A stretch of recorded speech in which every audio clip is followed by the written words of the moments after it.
138వ కీర్తన. నేను నా పూర్ణ హృదయంతో నీకు కృతజ్ఞతాస్తుతులు చెల్లించుచున్నాను. దేవతల ఎదుట నిన్ను కీర్తించెదను. నీ పరిశుద్ధాలయం తట్టు నేను నమస్కారము చేయుచున్నాను. నీ నామం అంతటి కంటే నీవిచ్చిన వాక్యమును బట్టి నీవు గొప్ప చేసి ఉన్నావు. నీ కృపాసత్యములను బట్టి నీ నామమునకు కృతజ్ఞతాస్తుతులు నేను చెల్లించెదను. నేను మొర్రపెట్టిన దినమున నీవు నాకు ఉత్తరం ఇచ్చితివి. నా ప్రాణములో త్రాణ పుట్టించి నన్ను ధైర్యపరిచితివి. యెహోవా, భూరాజులందరూ నీవు సెలవిచ్చిన మాటలు విని నీకు కృతజ్ఞతాస్తుతులు చెల్లించెదరు. యెహోవా మహాప్రభావము గలవాడని వారు యెహోవా మార్గములను గుర్చి గానము చేసెదరు. యెహోవా మహోన్నతుడైనను, ఆయన దీనులను లక్ష్యపెట్టును. ఆయన దూరం నుండి గర్విష్ఠులను బాగుగా ఎరుగును. నేను ఆపదలో చిక్కబడి ఉన్నను, నీవు నన్ను బ్రతికించెదవు. నా శత్రువుల కోపం నుండి నన్ను రక్షించుటకై నీవు నీ చేయి చాపెదవు. నీ కుడి చేయి నన్ను రక్షించును. యెహోవా, నా పక్షమున కార్యము సఫలము చేయుము. యెహోవా, నీ కృప నిరంతరం ఉండును. నీ చేతి కార్యములు విడిచిపెట్టకుము. ఇక్కడ దావీదు కీర్తన ఏమని అంటున్నాడంటే, నేను నా పూర్ణ హృదయంతో నీకు కృతజ్ఞతాస్తుతులు చెల్లించుచున్నారు. దావీదు ఎలా దేవుణ్ణి కీర్తిస్తున్నంట? పూర్ణ హృదయంతో. మనం కూడా ఇప్పుడు దేవుణ్ణి ఎలా స్తుతించాలంటే పూర్ణ హృదయంతో, ఇంకా ఏమి ఉండకూడదు. మన హృదయం ఇక ఎంటీగా ఉండాలి. దేవుని సన్నిధానానికి వచ్చేటప్పుడు దేవునికి మాత్రమే మన హృదయాన్ని ఇవ్వాలి. అంటే పూర్ణ హృదయంతో. పూర్ణం అంటే పరిపూర్ణం, అంటే దేవుడినే మనం ఆరాధించాలి. ఇక్కడికి వచ్చినప్పుడు ఇంకా మన మనసులో ఏం ఉంచుకోకూడదు. ఆడ దావీదు ఏమంటుందంటే, నేను నా పూర్ణ హృదయంతో నీకు కృతజ్ఞతాస్తుతులు చెల్లించుచున్నానని దావీదు అంటున్నాడు. మనం కూడా పూర్ణ హృదయంతో దేవునికి కృతజ్ఞతాస్తుతులు చెల్లించే వారిగా ఉండాలంట. అక్కడ రెండోదిగా, దేవతల ఎదుట నిన్ను కీర్తించేదను అని అంటాడు. నీ పరిశుద్ధాలయం తట్టు నేను నమస్కారము చేయుచున్నాను. నీ నామం అంతటి కంటే నీవిచ్చిన వాక్యమును నీవు గొప్ప చేసి ఉన్నాడు అని అంటున్నా. అంటే ముఖ్యంగా ఫస్ట్ మనం దేనిని బట్టి దేవుణ్ణి ఆరాధించాలంటే, నీ నామం అంతటి కంటే నీవిచ్చిన వాక్యాన్ని బట్టి మనం దేవుణ్ణి ఆరాధించాలంట.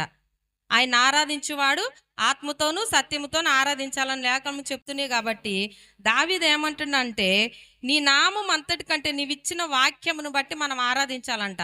అంటే మొట్టమొదటిగా మనం దేవుని బట్టి ఆరాధన చేయాలంటే, యేసయ్యా నీవిచ్చిన వాక్యాన్ని బట్టి నీకు స్తోత్రాలు. వాక్యం లేకపోతే ఏమన్నా ఉందమ్మా? మనకి ఏమి లేదు. దేవుడు వాక్యం ద్వారా మన జీవితాలను మారుస్తాడు. కాబట్టి యేసయ్యా మీరు ఇచ్చిన వాక్యాన్ని బట్టి నీకు స్తోత్రాలు అన్న. ముఖ్యంగా నేను ఏమి చెప్పను, 4 పాయింట్లు చెప్తా. ఆ 4 పాయింట్లు బట్టి మీరు ఆరాధన చేయాలి. యేసయ్యా నీవు ఇచ్చిన వాక్యాన్ని బట్టి నీకు వందనాలయ్యా, నీకు స్తోత్రాలని చెప్పాలా. 138 3వ అధ్యాయం చూస్తే, నేను మొర్రపెట్టిన దినమున నీవు నాకు ఉత్తరం ఇచ్చితివి. రెండవదిగా, ఫస్ట్ ఏమో దేన్ని బట్టి ఆరాధించాలంట? ఆయన ఇచ్చిన వాక్యాన్ని బట్టి మనం దేవుణ్ణి ఆరాధించాలి. రెండవదిగా, నేను మొర్రపెట్టిన దినమున నీవు నాకు ఉత్తరం ఇచ్చి. అంటే ఈ నెలంతట్లో, ఈ వారం అంతట్లో మనకు అనేక సమస్యలు, బాధలు, ఇరుకులు, ఇబ్బందులు ఉన్నప్పుడు ప్రార్థన చేసామా లేదా? శుక్రవారం ఉపవాస ప్రార్థన చేసాం, శనివారం విజ్ఞాపన చేసాం. ప్రతిరోజు ఈ వారం అంతా మనం ప్రార్థన చేస్తూనే ఉన్నాం. కాబట్టి దేవుడు మన ప్రార్థన అంగీకరించుకుంటాడా?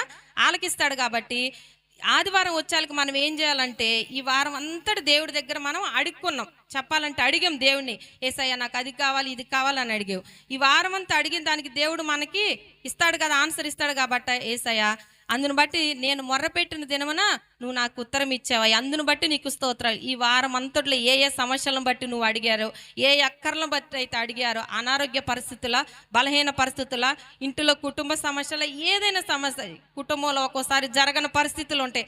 అలాంటప్పుడు యేసయ్యా నాకు నువ్వే, ఏదో ఒకటి మనం ఈ వారం అంతా దేవుణ్ణి అడిగి ఉంటాం కదా, దాన్ని బట్టి నేను మొర్రపెట్టిన దినమున నువ్వు నాకు ఉత్తరం ఇచ్చావయ్యా ఈ వారం అంతా, ఈ నెలంతట్లో. అందును బట్టి దేవునికి మనం కృతజ్ఞతాస్తుతులు చెల్లించే వారంగా ఉండాలంట.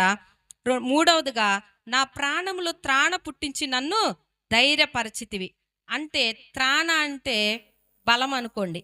మన ప్రాణంలో ఏ పుట్టించాడంట? ఆయన త్రాణ పుట్టించి. ఒక్కొక్కసారి మనం ధైర్యాన్ని కోల్పోతాం కొన్ని సందర్భాల్లో, అవునా కదా? ఎప్పుడు ఒకేలాగా ఉంటామమ్మా? ఒక్కొక్క సందర్భంలో మనకి ధైర్యాన్ని కూడా కోల్పోయిన పరిస్థితుల్లో ఉంటాం.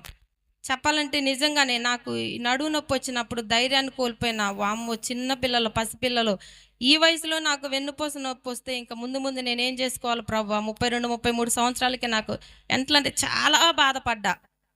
కానీ దేవుడి దగ్గర గోజాడా, యేసయ్యా నాకు నీవే ప్రభువా, నేను పరిచర్య చేయాలన్నా, బిడ్డలను చూసుకోవాలన్నా కానీ నాకు నీవే దిక్కని నేను ప్రార్థన చేసుకున్నప్పుడు దేవుడు నాకు నిజంగా ఈ సంవత్సరం వాగ్దానం కూడా అదే, నీ కుడి ప్రక్కన 1000 మంది పడినాను, నీకు అంటే నాకు అనారోగ్య పరిస్థితిని బట్టి వాగ్దానం కూడా వచ్చింది. దేవుడు నాకు తోడుగా ఉంటాడని వాగ్దానం ఇచ్చింది. ఈ సంవత్సరం వాగ్దానం నాకు అదే, దేవుడు నీకు తోడుగా ఉంటాడు. అలాగే దేవుడు నిజంగానే, నేను అనేక సందర్భాల్లో ధైర్యం కోల్పోయినప్పుడు, మనం కూడా అనేక సందర్భాల్లో ధైర్యం కోల్పోయిన పరిస్థితుల్లో ఉంటాం. అలాంటి స్థితిలో దేవుడు మన ప్రాణానికి త్రాణ పుట్టించి మనల్ని ధైర్యపరిచే దేవుడు. అవునా కదా? ధైర్యం నిజంగానే లేదు, ఎటుపోయిందో ఆ నొప్పి ఎటుపోయిందో, టాబ్లెట్స్ కూడా వాడట్లా. నేనైతే 1 వారం ఆడానేమో, ప్రార్థన చేసుకున్నా. అనేక సందర్భాల్లో ధైర్యం కోల్పోయినా నేను ఆ విషయంలో, ప్రభువా ఏంది నా పరిస్థితి, ఈ వయసులో నాకు ఈ అనారోగ్య పరిస్థితి అని. అలాంటప్పుడు నేను ధైర్యం కోల్పోయినప్పుడు దేవుడు నా ప్రాణంలో ఏం పుట్టించిండంట? త్రాణ పుట్టించి నన్ను ధైర్యపరిచాడు. అందును బట్టి దేవుని మనము కృతజ్ఞతాస్తుతులు చెల్లించాలంట. మీ జీవితాల్లో కూడా అనేక సందర్భాల్లో మీరు కూడా ధైర్యం కోల్పోయినప్పుడు దేవుడు ధైర్యపరిచారా లేడా? అందును బట్టి దేవుని మనం కృతజ్ఞతాస్తుతులు చెల్లించేవాడిగా ఉండాలంట. 138 7వ అధ్యాయంలో చూడండి, నేను ఆపదలో చిక్కబడి ఉన్నను, నీవు నన్ను బ్రతికించేదవు. ఆపదలో చిక్కబడి ఉన్నప్పుడు ఆయన మనల్ని బ్రతికించాడంట. ఆపదలు అంటే ఏంది? అనేక ఆపదలు రాలేదమ్మా. చెప్పాలంటే నేను మొన్నాడ ఎంత కింద పడిపోయేదన్న, తల పగిలేదేమో, అవన్నీ చిన్న చిన్న ఇంట్లో పనులు చేసుకుంటూ ఉంటుంటే అనేక ఆపదలు వస్తాయి. ఇప్పుడు గాంధీ అన్న ఉన్నాడు, చూపులేడు, ఎట్లా పోతాడు, ఎన్నెన్నో ఊర్లు వెళ్ళి వస్తూ ఉంటాడు. అన్ని ఆపదలు అన్నిటి నుంచి దేవుడు అంట మనల్ని విడిపించి బ్రతికి ఈరోజు సజీవులుగా ఉన్నామంటే కేవలం ఆయన కృప. మెట్టులు ఎక్కుతా జారిపడి కింద పడినోడు చనిపోయిన వాళ్ళు ఉన్నారు, పనులు చేసుకుంటా కింద చనిపోయారు. మా ఊర్లో ఒక ఆమె అయితే బూజు దులుపుతా అంతే కింద పడి వెనకబడి చచ్చిపోయింది, లింగయ్య గారు వాళ్ళ అమ్మ. బ్రతికి ఉన్నట్టు కేవలం గాంధీ చూపు లేదు, ఎట్లా పోతాడు, అన్ని మార్కెట్కి ఉదయం వెళ్తాడు, సాయంత్రం వెళ్ళి వస్తాడు. కేవలం దేవుని కృప బ్రతికి ఉన్నామంటే ఈ రోజుకి. అవునా కదమ్మా? నేను ఆపదలో చిక్కబడి ఉన్నప్పుడు నీవు నన్ను బ్రతికించావు. నిజంగా అనేక సందర్భాలు మనకు ఆపదలు వస్తాయి. సాతానుడికి ఏదో పడంగా మనల్ని ఏదో ఒకటి ఆపదలు పెట్టాలని చూస్తాడు. అలాంటి ఆపదలు అన్నిటి నుంచి దేవుడు మనల్ని విడిపించి ఇదేనా బ్రతికించాడు. ఆయన మనల్ని బ్రతికించిన విధానాన్ని బట్టి దేవునికి మనం ఏం చెప్పాలంట? కృతజ్ఞతాస్తుతులు చెల్లించాలంట. 4వదిగా 138 7 చూడండి అమ్మా, నా శత్రువుల కోపం నుండి నీవు నన్ను రక్షించావంట. నేను ఆపదలో చిక్కబడి ఉన్నప్పుడు నీవు నన్ను బ్రతికించావు. నా శత్రువుల కోపం నుండి నన్ను రక్షించుటకై నీవు నీ చెయ్యి చాపెదువు, నీ కుడి చెయ్యి నన్ను రక్షించేదనంట. అనేక సందర్భాల్లో శత్రువులు మన మీదకు వచ్చినప్పుడు యేసయ్య మనకి తోడుగా ఉంటాడంట. నీ కుడి చెయ్యి, నా శత్రువుల కోపం నుండి నన్ను రక్షించుటకై నీవు నీ చేయి చాపెదువు, నీ కుడి చేయి నన్ను రక్షించనంట. యేసయ్య ఎప్పుడు మనకి ఆయన కుడి చేయి పట్టి మనం వెన్నంటే ఉంటాడంట. ఆయన మనల్ని రక్షించే దేవుడు అంట. అందుని బట్టి దేవునికి మనం ఏం చేయాలమ్మా? కృతజ్ఞతాస్తుతులు చెల్లించాలంట. యెహోవా నా పక్షాన కార్యం సఫలం చేశాడంట. అందును బట్టి కృతజ్ఞత, ఎన్ని కార్యాలు చేయలేదా దేవుడు మన పట్ల, అందును బట్టి దేవునికి మనం కృతజ్ఞతాస్తుతులు చెల్లించే వారిగా ఉండాలంట. నేను 4 అంశాలు చెప్పాను, గుర్తున్నాయా? ఫస్ట్ దేవుని మనం ఎందుకు ఆరాధించాలమ్మా? ఫస్ట్ నీ నామం అంతటి కంటే నీవిచ్చిన వాక్యమును బట్టి, యేసయ్యా నువ్విచ్చిన వాక్యాన్ని బట్టి నీకు వందనాలు, నీకు స్తోత్రాలు అంటే చెప్పాలా. రెండోదిగా, నేను మొర్రపెట్టిన దినమున నీవు నాకు ఉత్తరం ఇచ్చావయ్యా, అందును బట్టి నీకు స్తోత్రాలయ్యా. నేను ధైర్యం కోల్పోయినప్పుడు నా ప్రాణములో త్రాణ పుట్టించి నన్ను ధైర్యపరిచావయ్యా, అందును బట్టి నీకు కృతజ్ఞతాస్తుతులయ్యా. నేను ఆపదలో చిక్కబడి ఉన్నప్పుడు నీవు నన్ను బ్రతికించావయ్యా, నా పని బాటల్లో తోడుగా ఉండవయ్యా. ఇంతవరకు బ్రతికి ఉన్నానంటే కేవలం నీ కృపయ్యా. అందును బట్టి దేవునికి మనం కృతజ్ఞతాస్తుతులు చెల్లించే వారిగా ఉండాలా. అదేవిధంగా నా శత్రువుల కోపము నుండి నువ్వు నన్ను రక్షించావా అంటూ మన దేవునికి కృతజ్ఞతాస్తుతులు. ఇంకా ఈ వారం అంతట్లో దేవుడు మీ పట్ల ఏమేమి మేలు అయితే చేశారో వాటన్నిటిని తలపోసుకుంటూ దేవునికి మనము కృతజ్ఞతాస్తుతులు చెల్లించే వారిగా ఉండాలా. దేవుడు ఈ చిన్న ఆరాధన వర్తమానాన్ని మనందరం వెనుకల్లో దీవించి ఆశీర్వదించునుగాక. ధైర్యాన్ని కోల్పోయినప్పుడు దేవుడు ధైర్యాన్ని ఇచ్చాడు. మన ప్రాణంలో త్రాణ పుట్టించిన దేవుడు. అందుని బట్టి ప్రభుని స్తుతించాలా, ప్రభుని ఆరాధించాలా. ప్రభువా నీకు స్తోత్రం, స్తోత్రం, స్తోత్రం, స్తోత్రం. నా ప్రాణములో త్రాణ పుట్టించావు తండ్రి, నీకు స్తోత్రం. అలసిన సమయములో నా ప్రాణములో త్రాణ పుట్టించినావు. ఆదరణ కలిగించి పిలుపును స్థిరపరచి ధైర్యముతో నింపినావు.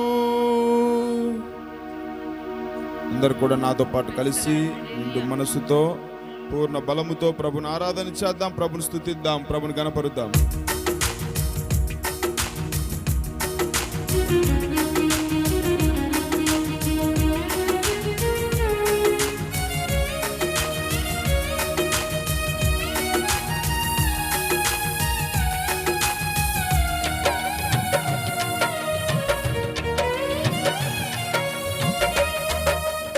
విజయశీలుడా నా ప్రాణ ప్రియుడా కృతజ్ఞతతో నిన్ను స్తుతించెదను. విజయశీలుడా నా ప్రాణ ప్రియుడా కృతజ్ఞతతో నిన్ను స్తుతించెదను. నా యేసయ్యా నిన్ను వేడుకొనగా, నిన్ను వేడుకొనగా నా కార్యములన్నీయు సఫలము చేసితివి. విజయశీలుడా నా ప్రాణ ప్రియుడా కృతజ్ఞతతో నిన్ను స్తుతించెదను.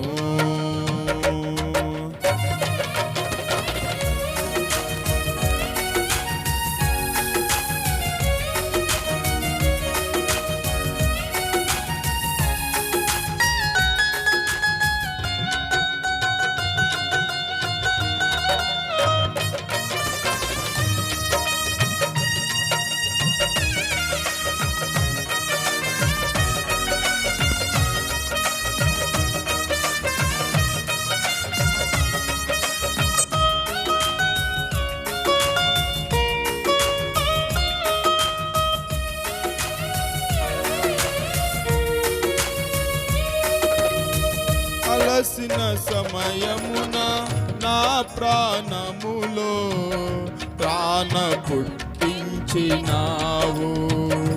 ఆదరణ కలిగించి పిలుపును స్థిరపరచి ధైర్యముతో నింపినావు.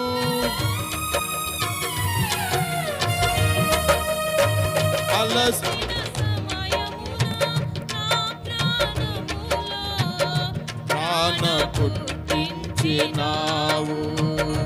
ఆదరణ కలిగించి పిలుపును స్థిరపరచి ధైర్యముతో నింపినావు. నిత్యానందము కలిగించే నీ శుభవచనములతో నెమ్మది నిలిచితివి. నిత్యానందము కలిగించే నీ శుభవచనములతో నెమ్మది. విజయశీలుడా నా ప్రాణ ప్రియుడా కృతజ్ఞతతో నిన్ను స్తుతించెదను.